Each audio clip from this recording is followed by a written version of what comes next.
and welcome back to another episode of Behind the Grind, I guess I'm calling it. It's a quick podcast. This is going to be really, really quick because in this second episode, I'm just kind of proving a point one last time. Maybe it's a little petty, but I'm just want to point out something real quick. So the character is just where we last left her off, only level 3.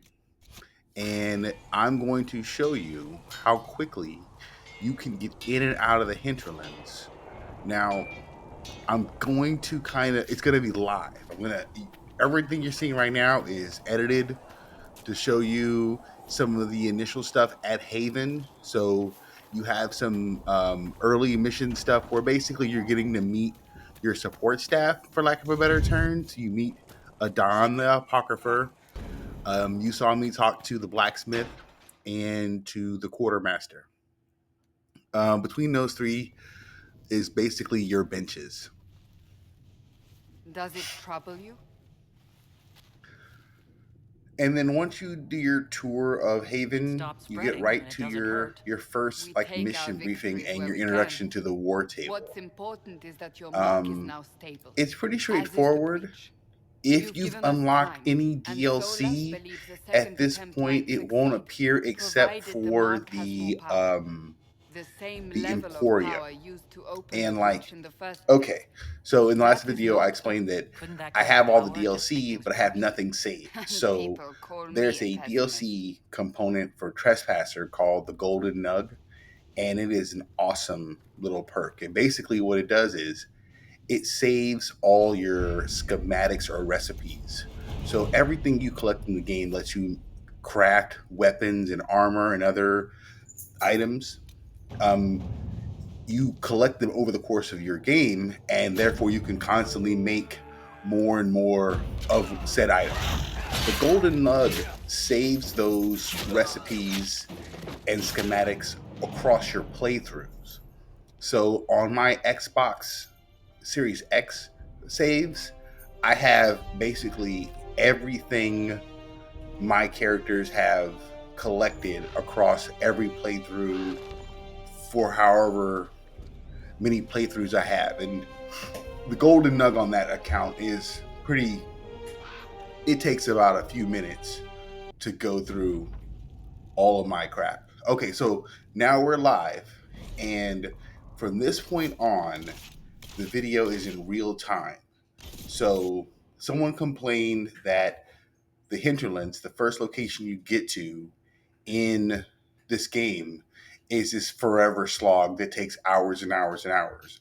I want you to know that this video in its entirety is about 25 minutes. And I just edited like the first few minutes of this video. I pared down probably 20 or 30 minutes World of of what do I live say? gameplay, I've heard but the this is stories. all Everyone live, has. cutscenes We know what you and did at the everything. breach. You might And not the know argument much I about was the making on Canary, my but other video you'll get no is backtalk from that anyone here. one of the That's a best things promise. about this game Inquisition Scout is Harding at your service. the I, the all of quests us here, aren't will do whatever we can to help. necessarily Harding, huh? required. Never been to A lot of the Kirkland's quests, a Hightown? good I majority of the can't say I quests, have. are Why? completely optional. You'd be Harding Now, and some people might say No, that never while mind. that's technically Ugh. true, It's a you pleasure still to have to make do the your quest in acquaintance. order to We should get to become business. strong The enough situation's to pretty progress in the game. dire. And We came that to secure horses from Red is Cliff's old horse master. technically I true, grew up here. And more or people always less. said that Demon's herds were the However, strongest there and is the actually fastest this side an of the Frostbacks. overabundance of But with the opportunities Mage to gain Templar fighting getting experience worse, and therefore level up we your couldn't get to character. Dunnet. So Maker you only can knows if still Stephen's make your still alive. character on Mother pace, Giselle's at like the really crossroads helping powerful, refugees and the wounded. without Our going latest to reports say that the entire war's spread there sections too. of the game. Corporal Vale and I our mean, men there are are doing what sections they of the can to help game protect the people, that but I have they won't be able to played hold out where, very or long. like I have gone through You guys get playthroughs going. No where time we've to completed lose. the entire game and I only stepped foot in one part of the map once. You know, there's a part of the game that's like really big and vast, Dispatch for you. and What is it's it? really outside of the main plot. Like there's nothing really there that you have to do, and it's kind of disappointing because I feel like maybe they could have like put something out there that required your your presence a bit more. Um, the name of the location escapes me, but I'll hopefully remember and point it out when we get to it. But there's I mean, fast open areas you just don't have to participate in. You can leave them.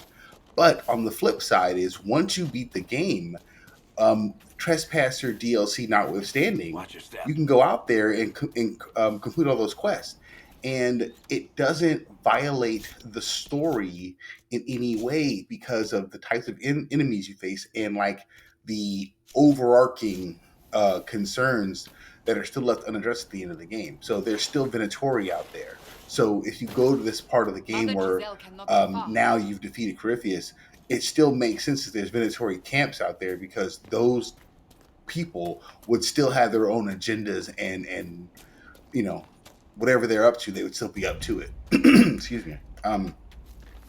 Okay, I think I might even try and edit out some of these hiccups in my audio. I used to work in Audacity, and I know how to do it. It's just one of those things where I'm being lazy.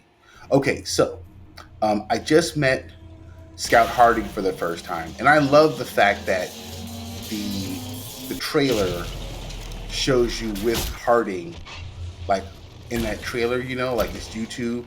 Because if you think about it, like that, like you meet her really early in the game, and the first bit of banter you get is Varric and Harding, so it was kind of cool. But we just left her, and she has some of the best one-liners in the game. And hopefully I'll be able to record some of them later when I go visit her in Skyhold. Instead of going along the natural path to clear the road, which, to be honest, the order in which I'm doing this, I don't think it's any faster to do it this way than immediately go to the crossroads, because I'm not going to skip past any of the cutscenes anyway, and the cutscenes are like really what require time if you're looking to get the story. You can skip past most of them anyway. So like the way I'm showing you is it's a bit of a player knowledge thing where I just know where everything is, but I'm not necessarily cheating on the amount of time it would take to do this if I played it straight. But yeah, there's closing that Fade Rift is the quickest way to get XP, influence, and power. In my previous video, I didn't go over influence because influence is kind of it's a really cool game mechanic that's worth its own entry. And to be honest, I honestly think what I'm going to end up doing is saving as much of this footage as I can, because once the Veilguard does come out, then maybe there might be some value in like a contrast and compare situation, like the differences between this game and the next game. I totally walked by those guys and didn't attack, and that is Helldivers 2 rubbing off on me. There is We could make camp. no other ever have I ever done that playing Dragon Age, seen enemies and just let them go, because in Dragon Age it's D&D, so you think XP. So that was, I saw myself do it and I just laughed to myself and just kept it going, because that was totally Helldivers right there. And Helldivers, people like that don't even give you XP, so you can totally ignore them. All right, so now so closing the Fade Rift and finding that campsite gave me 2 points of power. You only need 4 points of power to leave the Hinterlands. So I'm halfway done with the Hinterlands in the story playthrough. So in other words, yes, Inquisition you can forces. stay in the They're Hinterlands trying for to hours protect and hours the and hours. refugees.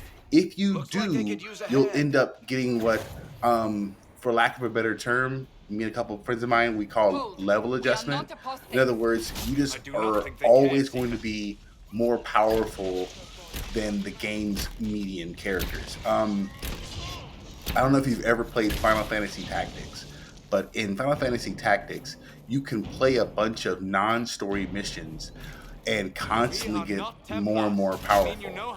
But the story missions are at a certain level cap.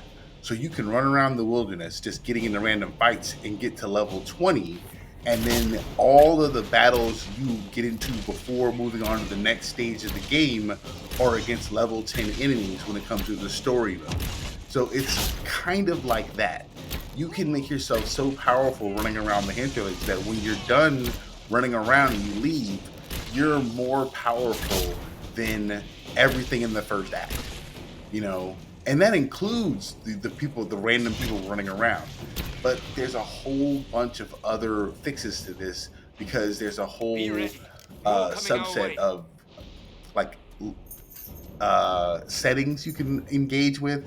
I can't really pause this, but essentially you can turn on certain like I guess I'm drawing a blank here because each game has a different word for the same thing. It's like advantages and disadvantages. So you can make bears more powerful, and in exchange for making bears more powerful, you have a higher percentage chance to randomly get a really nice item.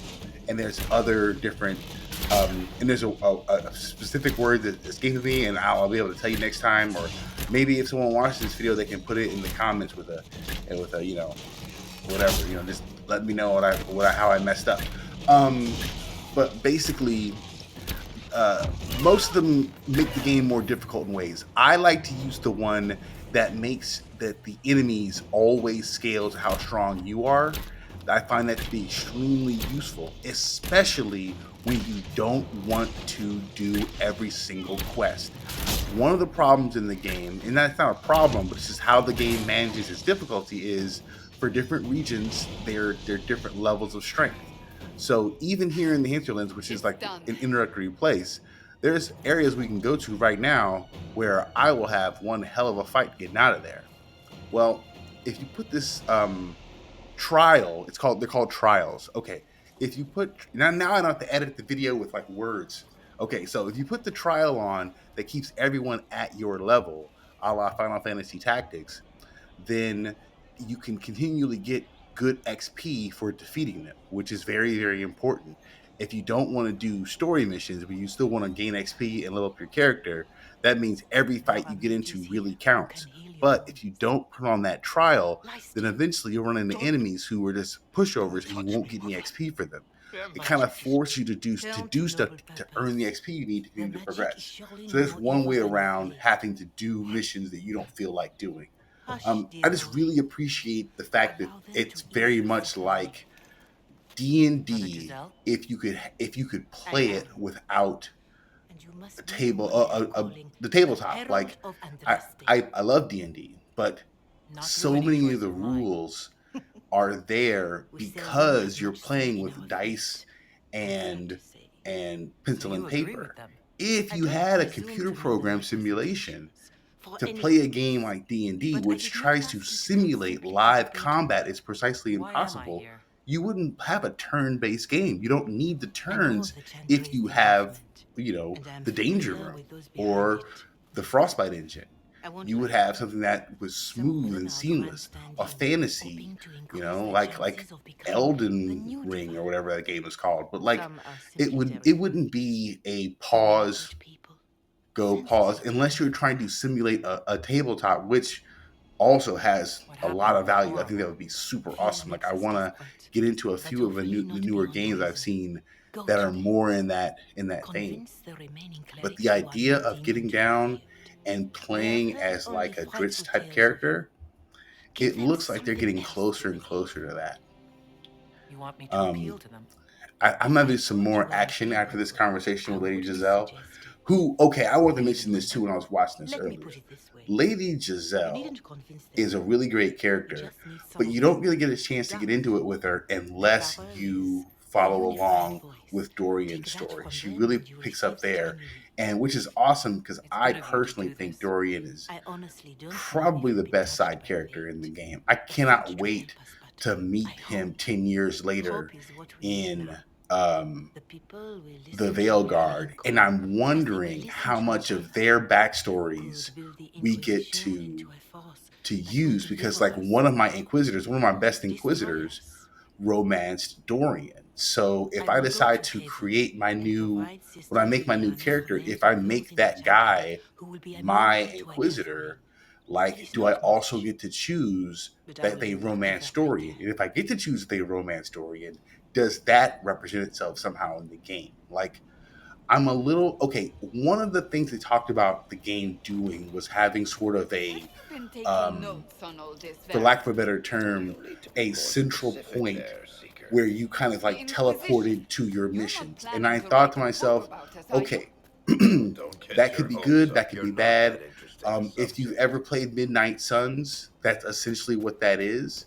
And Midnight Suns is basically XCOM meets Pokemon, and that's not a put down. Midnight Suns has its own charms. I wouldn't have used the card system for that. I waited too long for a superhero game in the XCOM type to get cards. Was like kind of like, oh, so you didn't really want to make that game, I see.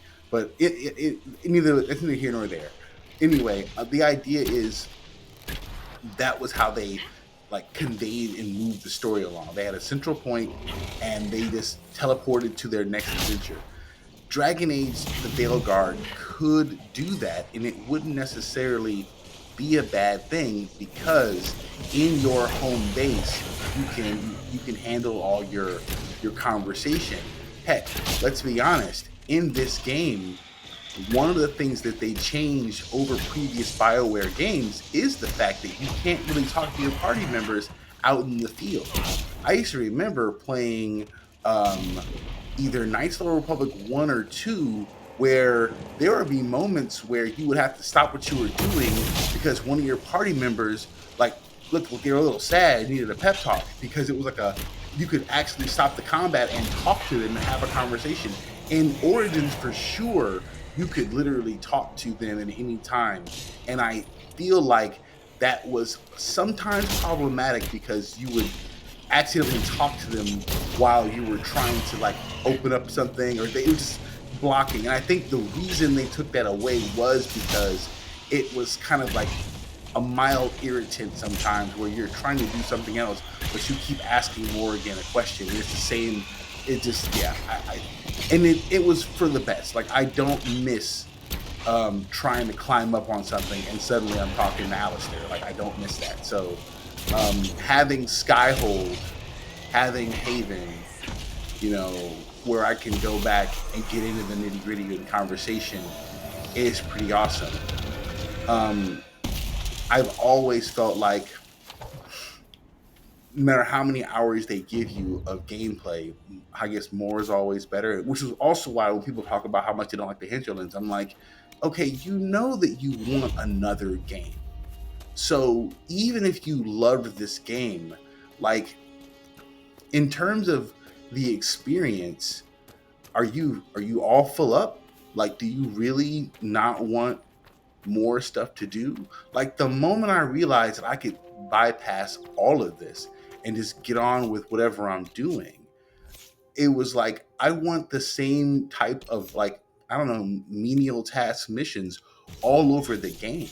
Because like I said before, you're gonna leave the hinterlands and you're gonna find places that are even bigger that have even less required reading, for lack of a better term. And then what are you gonna do? I mean, I love this game to death, but there are whole regions of the game that I just don't even think to go to because there literally is no point. And I mean, I'm talking about knowing how to go and get all the stuff I need for my second tier abilities. Like, I'm gonna Bandits make this ahead. lady here an artificer, and I already know where I got to go to get the components I need. I think. Oh, okay, cool. I did have one other thing I wanted to mention because I think it's something that I haven't heard anyone else who talks about RPGs say According to this. my So research, the maybe, ancient elves may maybe, have set up maybe wards near here. someone will explain to We me could why find they the never artifacts think they to do use. this. May help Even Mass strengthen that Effect area 2 against tears. didn't exactly I'm do injured. this. Okay, I doubt that's the Dragon last of Age them. Origins, by the name alone, totally fine to be a level 1 adventure. Dragon Age 2, because basically Garrett is an NPC, probably should have been a level 5, level 6 adventure. And then Dragon Age Inquisition, because Trevelyan is technically skilled, should have been a level 10 adventure. Now, what I mean by that is when you are playing Dungeons and Dragons and you want to get your game together, you can buy a thing called a module. And essentially, a module allows one of the players to go ahead and facilitate the game as the dungeon master. So they read through the module, and it's like a step-by-step guide through the game. Now, when you pick up the module, not every single module is designed for a lower level game, because you might have one character you play with for years and years and years, and they go through a level progression. And so you might need to find more modules with like more difficult opponents and so on and so forth for your higher level characters. So you can go find high level modules with enemies, locations, and items that are for more powerful players. Video games and sequels, for whatever reason, don't do that. And I don't understand why it is conventionally understood that BioWare can't give you 60 to 70 hours of gameplay, but when you start the game and you make your character, you have enough skill points to make the character level 10. You know what I mean? Like, this character, no matter what their backstory, could easily be more than a 0 level expert. In the first game, it kind of makes sense. Kuzlin is like super untested. They keep calling him a kid. I really wish if they ever did like a remastered, then Kuzlin, you couldn't make them older than like 17 for the way the story works. And then like other characters are also much, much younger. So like it makes sense to that game to be starting off at level 1. But like Garrett Hawk, why is Garrett Hawk level 1? You know, obviously him and his sister have been running around learning their magic for a hot minute. Okay, I'm just about done here with this video, and I didn't know I was going to get into this like this during this time, but since I'm kind of like enjoying doing this, I'm gonna like just leave this here and try and pick up on it. Now, in terms of videos for this week before the live stream on Friday against the Hinterlands Dragon, I'm gonna do maybe one more video. My plan is to get to Therenfall Redoubt before Friday, so that I'm probably gonna have already fought Corypheus and moved to Skyhold before I take on the Hinterlands Dragon. So because I want to be like around maybe 10 or 11 to fight her straight up without having like any kind of OP weapons, to just but still be able to get in there and fight her. And so I need about a week to one, get my dudes up to their level and find all the schematics and stuff to craft their armor and weapons, because I have nothing. I gotta go to the Emporium and buy whatever high level schematics they have. And I'm probably going to wait until after Haven, because I should have amassed enough resources to trade in, break down, and sell and whatnot to deck everybody out. And I will definitely have everybody in my squad. But I want to get some video of the boss fight at Therenfall Redoubt, just because it's cool looking. And I mean, the Dragon Hunt is basically boss fights. And so yeah, what I'll do is I'm going to play, because it's just easier to turn on and just play the game than set up all the recording and all that kind of stuff. And plus, I just don't want to overload my computer with like raw footage. I'm going to start deleting stuff as soon as it's on YouTube and done. But yeah, I'm definitely going to get the fight at Therenfall Redoubt on the record and do a little voiceover there to show you her progress. And then hopefully by Friday, she will be leaving from Skyhold, and she'll already be the Inquisitor for the fight against the Hinterlands Dragon. Because truth be told, the Hinterlands Dragon might be in the Hinterlands, but it's not the weakest dragon. Apparently the weakest dragon's in Crestwood. I'm not the expert. I feel like it's a toss-up, but the Crestwood Dragon is technically supposed to be weaker than the Hinterlands Dragon. I find that electricity is People a seem to pain in think the Templars ass. will protect them And from, so the there's Inquisition. 2 electric dragons I They're can think gathering on of the other side of the that I mountains. absolutely I think hate that's where the fighting. Templars intend And then to there's meet you. one, my favorite dragon is like a Only giant one thing to effing do. salamander. And that, I don't know when I'm going to do that one, but there's like a whole section where there's, I don't know, 4 dragons. They Okay, wish to protect video's the coming up. people from Gotta go. I'll see you guys next time. Thanks for watching.